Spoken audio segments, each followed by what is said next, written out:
So this is the new car. This is a BMW 330i, 6-speed manual transmission. Now I haven't owned this E90 before. I have owned an M3 from this generation, and I have owned a 335D, which I've already made videos about. But this one is a little bit unique because it doesn't have turbos in it. And the 330i wasn't made for a very long time. So it's actually a pretty interesting car. This is also the sport package. You can tell from the wheels. It has some nice upgrades like a leather interior with sport seats and of course a manual transmission. The BMW 330i is not very exciting, so why did I buy this? I bought this because it's an inexpensive rear-wheel drive sports car that you can make into a fun car pretty easily. It just needs a few modifications, and to get an idea of what it needs, we're going to go test it in a little bit. But a little bit more about this car. We did an acceleration test with this car a while back. We pitted it against a Camry, and the Camry was faster than this car.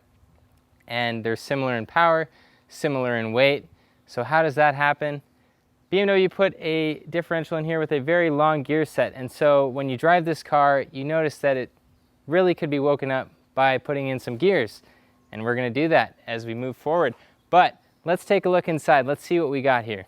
So under the hood we have an N52 engine, and this is great because it's a naturally aspirated straight 6, whereas my E90 M3 was a V8.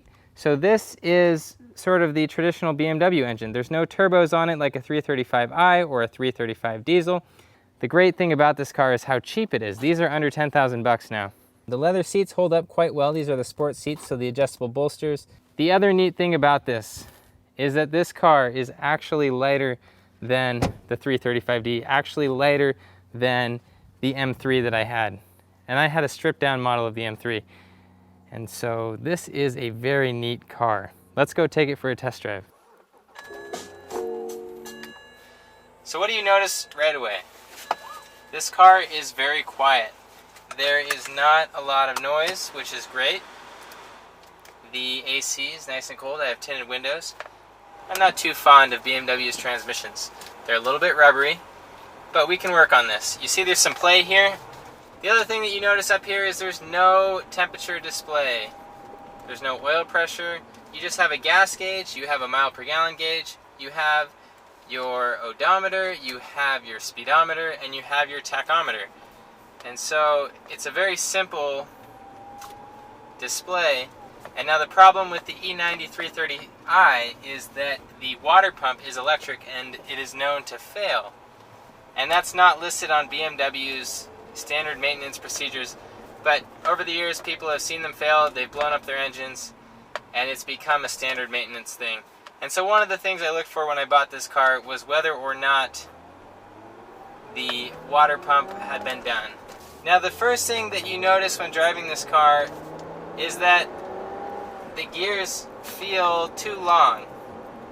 That is, they could put a higher gear ratio in the back and really make this car feel a lot more sporty. And so I'm going to do that, of course. But it's kind of a shame that BMW didn't do that.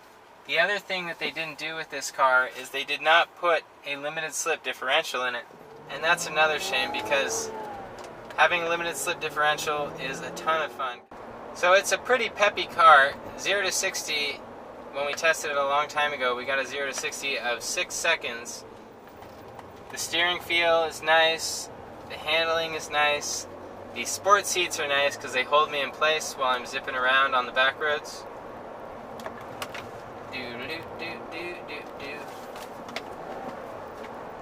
Rev matching is nice. Okay, we have a green light. Let's go.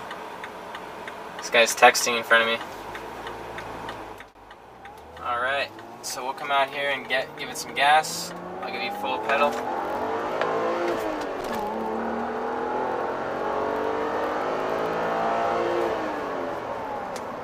So when it gets up into the 7,000 RPM range, it really seems to die off. The power doesn't keep going up. And so you might be better served by shifting earlier. But the main thing about it is those gears. They're so long. This car could really be woken up by a better gear set. And I've already ordered a better gear set. And that's not to say this car is bad. It's really not. It's really a total bargain for what you get for the money. We are going to take it to the track and we're going to test it out. And we're going to modify it.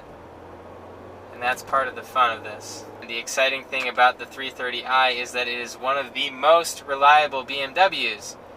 And usually reliable and BMW should not be in the same sentence, but this is a very reliable BMW.